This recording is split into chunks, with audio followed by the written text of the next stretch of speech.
the lights didn't just dim tonight, they died. And in that hollow, crimson darkness, the high priest of professional wrestling found himself at the mercy of a monster he couldn't outtalk. Welcome back to Wrestling Apocalypse, where we don't just watch the show, we perform the autopsy. Tonight, we are sifting through the wreckage of a crime that has sent shockwaves from the ring to the boardroom. For years, Paul Heyman has been the puppet master, the one pulling the strings behind every dominant empire in this business. But on Monday Night Raw, the strings were cut. You saw the static, you heard that haunting, low-frequency hum, and then, in a heartbeat that felt like an eternity, the wise man was dragged into a shadow he couldn't escape. The masked phantom didn't just strike, he desecrated the most brilliant mind in the game. Tonight, we're breaking down the calculated brutality of the assault, the terrifying message left on Paul Heyman's broken frame, and why the division is now a blind animal in a basement. The air in the arena was thick with a tension you could cut with a knife. Paul Heyman had spent the entire night looking over his shoulder,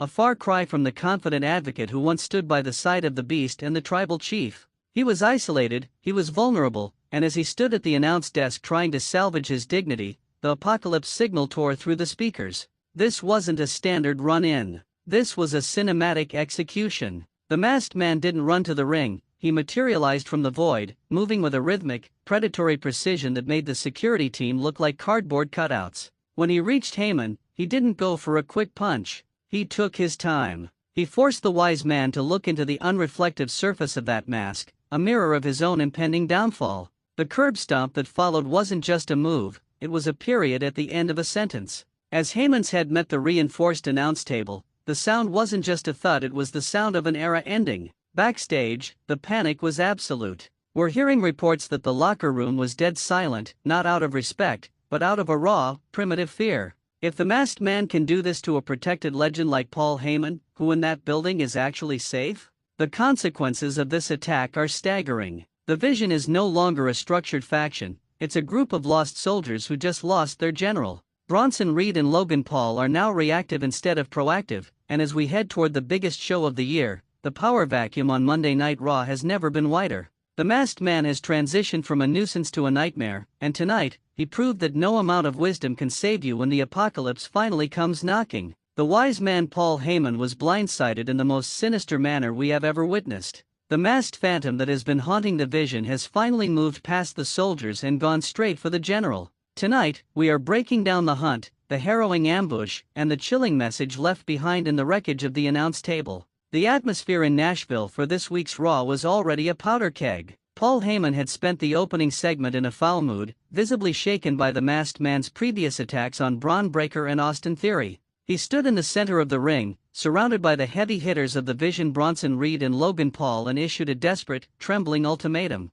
He called the attacker a parasite, a ghost, and warned that the full weight of the Vision would crush whoever was under that hood. But as the night progressed, it became clear that the masked man wasn't hiding from the Vision, he was hunting them. The main event was a chaotic six-man tag team match, and the energy was through the roof. But the real horror began after the final bell. The Vision had secured a hard-fought victory, and Logan Paul was busy taunting the broadcast team, bragging about his fame and his gold. Paul Heyman stood nearby, a smug grin returning to his face, thinking the danger had passed. And then, the feed flickered. For those of you watching the Netflix stream, it looked like a catastrophic system failure. The arena lights didn't just go out, they bled into a deep, sickly crimson. From the shadows of the timekeeper's area, the figure emerged. No music, no pyro, just that rhythmic, predatory gait that has become the hallmark of this mystery. The security team tried to intervene, but they were dismantled with a clinical, almost robotic efficiency. This wasn't a wrestling attack, it was a targeted assault. The masked man bypassed the giants, Reed and Paul, moving through the chaos like a phantom. He didn't go for the athletes. He went for the architect. He went for the wise man. The cinematic quality of the encounter was terrifying. Heyman, realizing he was isolated, backed into the barricade, his eyes wide with a terror we haven't seen since the days of Brock Lesnar's rampages. The masked man didn't strike immediately. He stood there, inches from Heyman's face, tilted his head in a silent, mocking gesture, and then delivered a throat thrust that silenced the arena. He dragged the legendary advocate toward the announce desk, and as Michael Cole and Wade Barrett scrambled for safety, the world held its breath. The sinister manner of the attack was the pacing. He didn't just hit a move and leave. He forced Heyman to watch as he cleared the monitors, one by one, throwing them into the crowd. He then hoisted the wise man onto the table. There was no mercy, no hesitation. He didn't use a chair, he used a curb stomp, the signature move of the man many believe is behind the mask, Seth Freakin Rollins.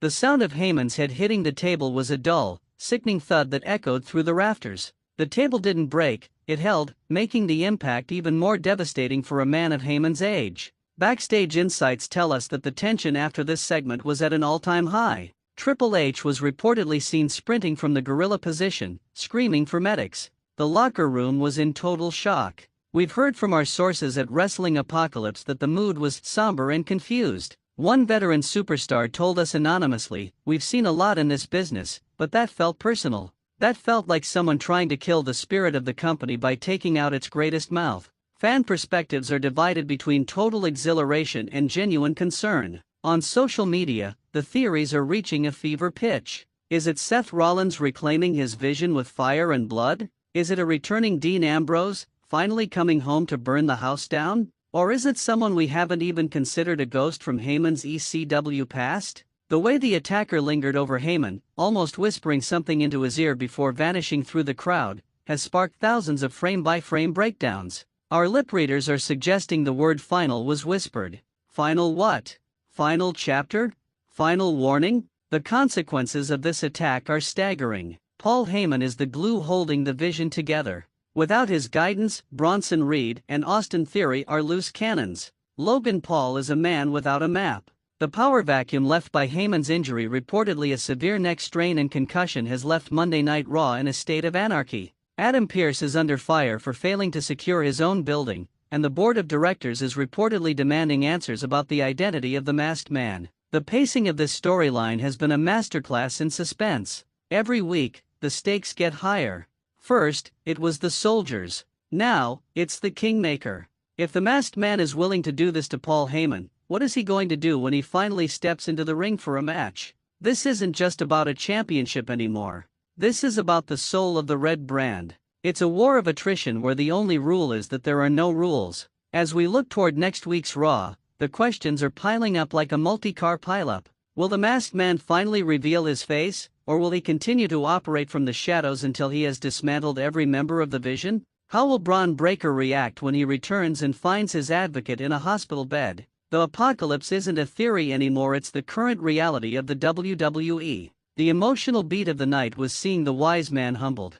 For decades, Paul Heyman has used his words to destroy lives and build empires. To see him silenced, unable to utter a single word of his usual brilliance, was a sobering reminder that in the world of professional wrestling, the tongue is only as sharp as the shield protecting it. Tonight, the shield failed, and the wise man paid the ultimate price. What do you think of this sinister turn? Was the attack on Heyman the jump the shark moment for the masked man, or was it the necessary step to make him the most feared entity in the business? And let's get into the comments. Who is under that mask? Is it the architect, the lunatic, or someone we are completely overlooking? Sound off with your theories, your whodunit lists, and your reactions to that brutal table spot. If you felt the ground shake when the wise man went down, and if you're ready for the most unpredictable road to WrestleMania in history, then you know what to do. Smash that like button. Let's get this video to the top of the algorithm so the masked man knows the apocalypse is watching. Subscribe to Wrestling Apocalypse and hit that notification bell,